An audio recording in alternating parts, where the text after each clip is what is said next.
All right, so part three finally. Just came back from an amazing Sunday morning. 5 hours out on the sea, watching seals, and just enjoying sunshine, rain, thunder, fog, everything you can imagine. But it's good to dive into some tattoo-related stuff here a little bit with you guys. Thanks for being patient again. I know this dragged out a lot. I'm still trying to keep it like basic, but I thought it would still be cool to check out a few designs and go through what's good, what's bad about them, in my opinion. Now, some of these designs are AI generated. Don't focus on that. They're created just in order to showcase a few things for you guys. So on the left, we have a bodysuit, a friend of ours we made in Beijing, an amazing piece. I don't remember the name of the artist, but as you see, we have a few things going on here in this piece that we have already discussed. One is contrast, so we have very strong, we have black and negative space. So we have positive space and negative space. We also have symmetry. We have flow with the body. As you see here, we got a nice flow on the upper back. And as we said, we have symmetry. We have a lot of repetitive patterns, which ties the whole thing together and forms a really nice, united, cohesive, full piece. On the right-hand side, we see something quite similar, but here the patterns are not identical or they're not repetitive, but there is still some repetition and the patterns are similar enough for us to or for the eye to see them as similar. So it's all tying together anyway, even if they're not all equal. On the left, again, we see some amazing flow, which is always a lot easier to do when we have some naturally flowing things such as vines or leaves or flowers. Here also the artist has played with a lot of positive and negative space and it works really well. It's high contrast and we have a lot of repetitive patterns. Even if they're not identical again, it still forms a united piece. And as you see, you don't always have to achieve symmetry for the piece to be in balance. There's still a very nice harmony and balance about the piece to the left, even if it's not symmetrical. And you see the flowers and the leaves are repeating. And with the help of all these vines and leaves, we can easily create nice flows throughout the body. On the right-hand side, we have something much more symmetrical. Also used kind of positive and negative space. And quite interestingly, the artist has chosen to use some blue colors instead of black colors. But it works very, very nicely. And here you see also that the piece is fairly well balanced because it's fairly symmetrical. With these kinds of styles where you leave a lot of negative space, it's usually much more easy to create some kind of flow with the negative space itself or with the positive spaces, in example, the elements.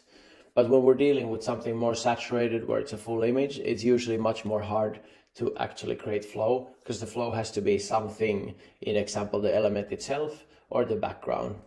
Now here's a few examples of how the placement has not been, thought of. First of all, on the left-hand side, this artwork or whatever you want to call it, it should probably be placed much more symmetrical since the image itself is trying to convey something symmetrical. And also the building itself, it's clearly tilted towards the right. So here again, if you're trying to make something that's fairly symmetrical, make sure it's not tilted to one way or another. Also, if it's a building, don't make it leaning unless it's a building in Pisa, right? So only make things leaning if they're supposed to be leaning. And if not, if it has to be something rigid and exact, make sure that you place your stencil even 10 times if need be. As we move on, we're going to go through some techniques of also placing stencils in really difficult areas, how to place them symmetrically and all this stuff. But for now, I think it's sufficient to say that you start paying attention on how you place your stencils, how you place your images in the tattoo. As something like this, no matter how good the artwork itself would be, if it placed wrongly, it will just look off. The same kind of with the wing, here. So if it's pointing in the wrong direction, a wing normally on the upper back, we would like to point it more outward. Instead of from out in, we would have it from in to out.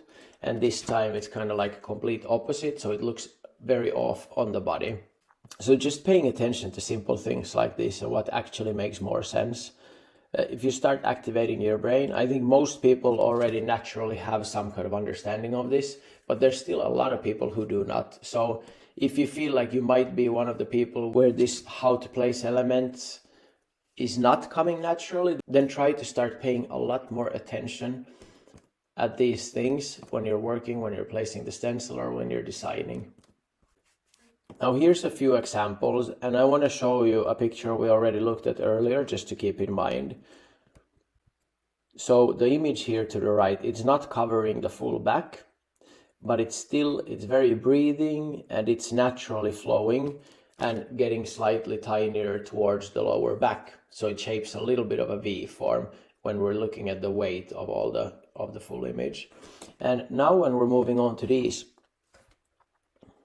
and looking at the left picture, for example, so if this image would have a lot more negative space, or it would actually fade more towards a V, it might work. Now as it's solid color, I would really recommend covering the full back, because it does not work this way. It will look quite off if you're doing something realistic or full color, if it does not have flow and it just becomes a sticker on the upper back. Rather, if this is the way you're gonna go, or if this is the style you're working with, then I do suggest going for the full back. And actually majority of the times, no matter what the style is that you're working on, it's usually always better to opt for full back rather than half back. And I say this basically with all body parts, but normally images look a lot better when they cover the full body part, and possibly even a little bit more than that specific body part. And now obviously it depends on what your style is. If you're doing something small like sticker tattoos, micro realism, or let's say just old school tattoos that you just slap on here and there, obviously still pay attention on how you're going to face the image, where you're going to place it and stuff like that. But those do not always have to fit the entire body. But here on the left side, it's a prime example of where the tattoo would be way better if it actually would fit the full back. For depth reasons, I would probably add an element also here in the foreground on the lower back. Okay, on the right hand side, this is just, there's no cohesiveness, there's no unity in this piece. And also the size of the piece, if I would do it, I would rather go larger and fill out the whole back. But obviously the design itself is quite flawed already. Now the good thing is that it's fairly well balanced. If you're drawing lines in the middle of the back and up and down and sideways, it's fairly well balanced. Now you have a few things that catch the attention a little bit more than the others, and those are these two red eyes or whatever they may be. Now in order to create more balance, you could kind of place them slightly further away from each other. And also these elements should be clearly telling a story or something. So here on the right hand side, what's missing here is clear focal points. Now these two red elements are drawing some attention, but there's no clarity in what they really are. It seems like some eyes or something, but also these are the main focal points here in this artwork, or whatever you want to call it again. I would rather place them slightly distanced from each other, so that if you have two focal points, they're not right next to each other in the image. The second thing is that there's really nowhere for the eye to rest in this artwork. So even if you're dealing with some style like trash polka or something like that, even there you can make the eye rest, you can make it in harmony, you can make it a cohesive piece. Here it kind of feels like it's just everything. It's kind of a soup where you just put everything in one go, and like ketchup, mustard, chicken, ice cream. I tried to come up with some good examples, but anyway, it's kind of a mess, and I hope most of you see it. Okay, then on the left hand side, very well composed piece. So it covers the full upper arm and also probably the full left arm.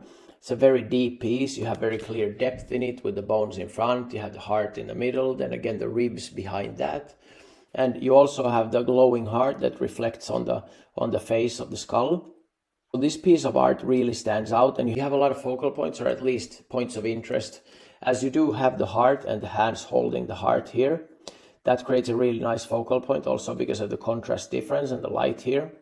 And if you're wearing a t-shirt, it might be that the upper part or the skull is going to be covered, but at least you're going to have something visible here and something of interest to look at. On the lower part also, I would probably go and add something of more light down here, probably repeating this color a little bit down here. But as we don't see the lower part on this image, we can't say if it's there or not. But if I was deciding, I would definitely add some of the same color and some area of interest on the lower outer arm as well. Now what I feel is something that you should consider if you're working with full sleeves. or something that curves around a lot is to think that the image should be interesting from this point of view as well. So the front side of the arm and the back side of the arm, they should also have some elements of interest, because it's often that the front side or the outside of the arm and the inside of the arm are elements of interest, but on the front side and on the back side, there's really nothing of interest. And I think it takes your artwork to a completely new level when you start thinking of this also, that your piece is nice from all angles. On the right hand side, we see some clear, very nice contrast. First of all, we see nice choices of colors. We see repetition. We see also repetition in elements that ties the piece together. All in all, it also fits the body part quite well. It could possibly extend slightly further here on this side of the calf. Maybe it's just the photo that's taken like this. But all in all, I think a fairly well done piece. And also leaving some room to breathe here on the sides works very, very well. Now to create flows with body parts, you see a very good example here on the left side. When you have facial tattoos that actually flow with the body forms, it really fits the body so well that it's always nice to look at, even if the design concept is fairly simple. But just the flow of it is executed so well. And here again on the left side, obviously we're just playing with elements and we're playing with high contrast. And so it's a mix of just positive and negative space. And even if the symbols or patterns aren't exactly the same, it still creates a very cohesive, full piece, a united piece. Now I'm sure that you would understand that if up here it was a spider or a flower or something, it would not tie together with the lower part of the face tattoo again. So that's again where we do actually do a united full piece when everything fits together and everything makes sense to be together with the rest of the tattoo. On the right hand side, an obviously AI generated image, but again a very nice example of how just flowing with the body flow and around the ear, we can make something very interesting with something very, very simple. And how can you achieve some designs like this? Well, as we said, it depends a lot on what style you're working with, but whatever style you're working with, try to incorporate at least some elements that flow with the body. And what goes a long way is studying different body forms. And for that, I already showed a really good book that you could get, or you could just study it by yourself by drawing on people you know and studying their muscle forms. The more you study these flows of the body, the easier it will be for you to incorporate some flows into your design work. And it's going to take your tattoos from a good level to a very, very good level. I see a lot of artists struggling, me myself as well, with actually having fairly solid techniques and having okay designs, but something's missing. And very often it's flow that's missing, especially when you're dealing with some styles that don't have a natural flow into them. On the left hand side, we see again some really nice flow, and you see it's a cohesive piece because everything makes sense here. We got repetition in the lower part, we got repetition in the upper part. It's one clear image, and then we have the open skin and we see deep into the picture, so it creates a very interesting effect. And also the artists have chosen to create some kind of light coming from within, which is really cool, still using high contrast at the edges to create the feeling of depth. This piece already in itself, because it has so easy flow with some of the branches and roots, and because the image is big enough, it creates a really nice flow on the body. Some really interesting flows by itself. Now, if this image was a lot smaller, it would look kind of misplaced on the body or something that's not belonging there, but this piece looks like it really belongs on the body. The right hand side, I think the artist has done a really good job. We have some repetition of the colors below here. Even on the sword we have some red. We have some repetition of the elements, so flower, flower, flower. And even in the background we have some flowers, but more blurry. And this creates depth. Obviously then we have the main element, we have the sword and the samurai itself. But as you can see also here, the artist has actually considered if the person is wearing a t-shirt, there's still something of interest below here. All in all, I would say a very nicely done cohesive piece that fits the body perfectly. Now this is a prime example of how to do a great design. Actually both of these examples are. Now of course if you find some issues with this or some things that should be changed or made with nicer flow or whatever you think could be done better, or something I missed that was actually done really good, then definitely let me know in the comments, or let everybody know in the comments. I think it's always beneficial. Everybody, we can all learn from each other. Even if I now function as the main teacher and creating material here, I still know that I can learn from anybody and I can learn so much still. and I love learning, so I'm always open for criticism to what I'm teaching you as well, and for any outside ideas or ideas that I have not thought of myself. Some other examples. So here on the left, nicely done with the body form, it fits the place well, and it's very easy to do when you're dealing with leaves and flowers, but still a nice job. The artist has also chosen to use complementary colors, so we have some red and some greenish hues. Now these are much more toned down colors. They're not very vibrant or high chroma, but it works extremely nicely. Simple, but again, I think this piece could be done much larger and actually flowing down on the hip and also flowing down on the ribs, but to each his own, and this in itself works fairly nice. Now on the right hand side we have an even smaller tattoo, and I think the artist has actually done a fairly good job by pulling a thick black line around the object itself, because it really brings it to life and creates that high contrast on the skin. And on the left hand side and on the right hand side, actually two really good things that I want to show you is on the left hand side we have some slightly larger objects, so it's easy to make some very smooth shades and small nuance differences that are still going to be visible through time. But if you're dealing with something very small and tiny like this, it makes sense to create a higher contrast everywhere, as it's going to last better. And when I say last better, I just mean it's going to look better for a longer time.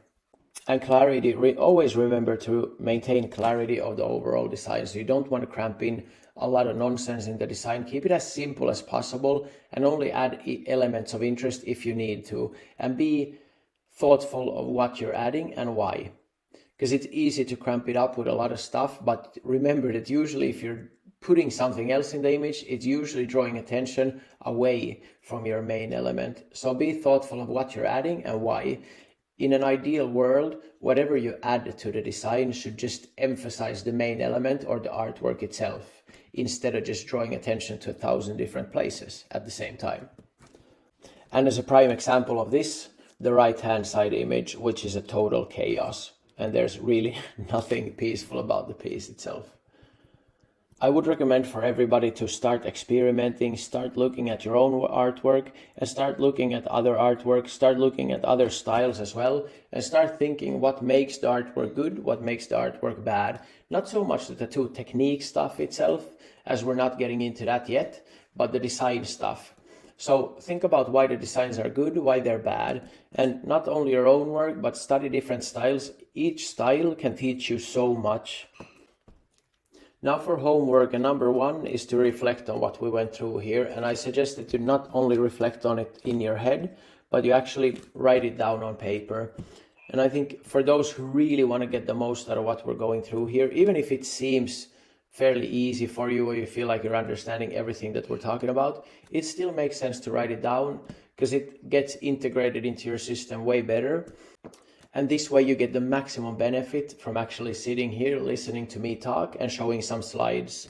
So if you're just listening and then forgetting about it, it doesn't have the same effect as it would if you're listening and then you're taking time off to actually reflect.